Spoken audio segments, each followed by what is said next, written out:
Здравствуйте! В эфире «День в истории Абхазии». Мы представим вашему вниманию информацию о событиях, произошедших в день 6 марта в нашей истории. 6 марта 1921 года Ефрем Эшба и Нестор Лакоба вернулись в Абхазию из Турции. Исторические документы свидетельствуют, что группа абхазских большевиков находилась в Турции по поручению Владимира Ленина для решения определенных задач. Напомним, что в тот период готовился советско-турецкий договор о дружбе и братстве, основы которого были выработаны еще в феврале. А абхазская группа во главе с Эшба работала в направлении заключения выгодного для РСФСР договора с Турцией. Блестящие аналитические отчеты о внутреннем положении Турции, о расстановке политических сил внутри Турции, о расстановке, об возможностях изменений в ту или иную сторону турецкой политики. Кстати, как мы знаем, советско-турецкое сближение через несколько лет закончилось. И Лакоба, и Эшба фактически это прогнозируют. Более того, они советуют своим московским руководителям не увлекаться фигурой Кемаля. Как писал Лакоба, этот человек логичен в своих ориентациях. Он самый реакционнейший из реакционных. 6 марта 1921 года создан отдел просвещения Ревкома Абхазии. 6 марта 1921 года в Очимчире была установлена советская власть. 6 марта 1933 года создано Центральное архивное управление Абхазской АССР. 6 марта 1947 года создан Сухумский филиал научно-исследовательского института курортологии и физических методов лечения Министерства здравоохранения Грузинской ССР. 6 марта 1993 года бойцы армянского батальона имени маршала Советского Союза Ивана Баграмяна приняли присягу. Я, Тополян Альберт Гаспарович, гражданин Республики Абхазия, вступая в ряды ее вооруженных сил, принимаю присягу и торжественно клянусь быть дисциплинированным, храбрым.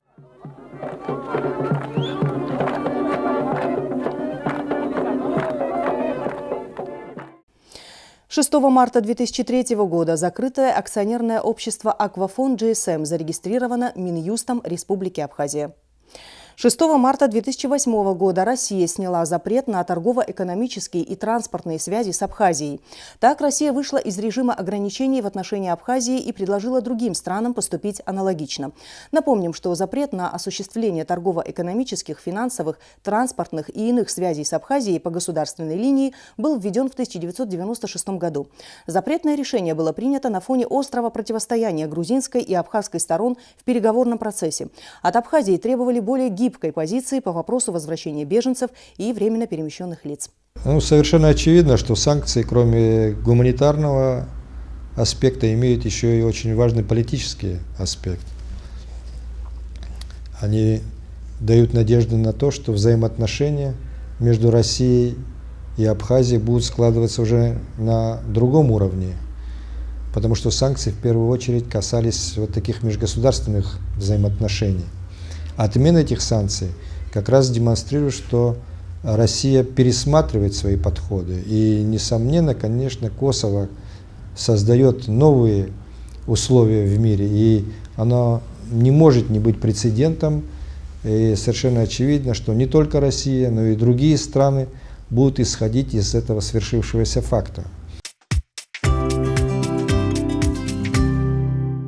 6 марта 1929 года родился Фазиль Искандер. «Я русский писатель, но певец Абхазии». Так говорит о себе сам Фазиль Искандер. В 1938 году отец будущего писателя был депортирован из СССР.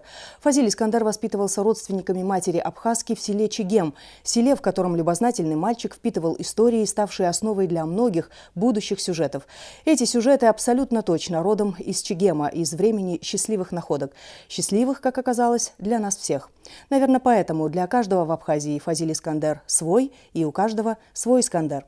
«Созвездие Козлатура», «Сандро из Чегема», «Детство Чика», «Кролики и удавы» и многие другие снискали писателю мировую славу. А в 1979-м он участвовал в создании неподцензурного альманаха «Метрополь». Писатель известен и как автор художественно-публицистических и философских статей и эссе. Поэт и прозаик Фазиль Искандер удостоен целого ряда престижных литературных премий. Международной литературной литературной премии «Малапарти» и премии Андрея Сахарова, премии «Болдинская осень» и «Триумф». Он также лауреат Государственной премии Российской Федерации, кавалер ордена Ахтябша первой степени. Как-то достаточно рано понял, что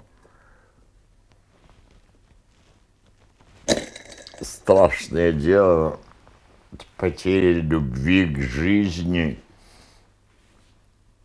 и писатели должны каким-то образом находить путь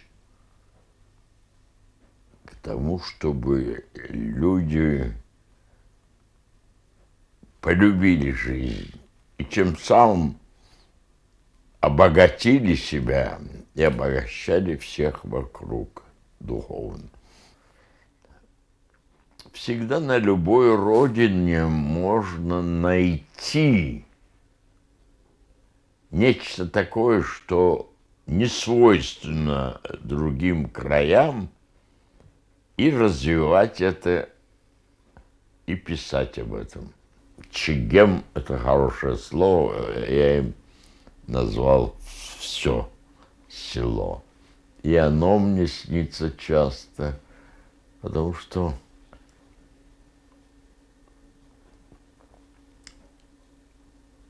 очень большая часть моего детства, самого свободного детства летнего, проходило в этой селе. Я их всех прекрасно помню. И детей, и бабушек, и всех родственников, дядей, особенно дедушку хорошо помню. 6 марта 1953 года родился Виталий Кацба, художник, директор детского дома творчества «Айнар». Работал художником-постановщиком в Абхазском государственном драматическом театре имени Самсона Чанба, затем главным художником театра. В 1992-м Виталий Кацба представил 3 своих живописных полотна на международной выставке в Генуе. В 2006-м Виталий Кацба был признан лучшим художником года в Абхазии. Его работы хранятся в Национальной картинной галерее республики, а также в частных коллекциях Абхазии, России, Польши, Канады, Германии, Италии и других стран. Если художник на первый план ставит свои чувства, значит, все-таки до зрителя тоже это дойдет и тронет обязательно. 6 марта 1959 года родился Борис Ладария, герой Абхазии. С начала грузино-абхазской войны находился в рядах абхазского ополчения, принимал участие в боевых действиях на Красном мосту Сухума. Во время грузинского танкового прорыва в районе села Кутышха подорвал вражескую бронетехнику. В январской наступательной операции провел подразделение через минное поле. При спасении раненого бойца Борис Ладария был смертельно ранен. А сейчас о некоторых событиях, произошедших 6 марта в мировой истории. 6 марта 1521 года кругосветная экспедиция Магеллана открыла 3 самых южных острова. 6 марта 1899 года день рождения аспирина. Немецкий химик Феликс Хоффман получил патент на аспирин. 6 марта 1918 года в водах Бермудского треугольника исчезло военно-морское судно «Циклоп». И в заключении выпуска информация о погоде. За последние 10 лет в день 6 марта самая высокая температура была зафиксирована в 2014 году. Это плюс 15 градусов. Самая же низкая температура в 2013. Это плюс 1. Это вся информация на сегодня. Всего доброго. Увидимся завтра на канале Абаза ТВ.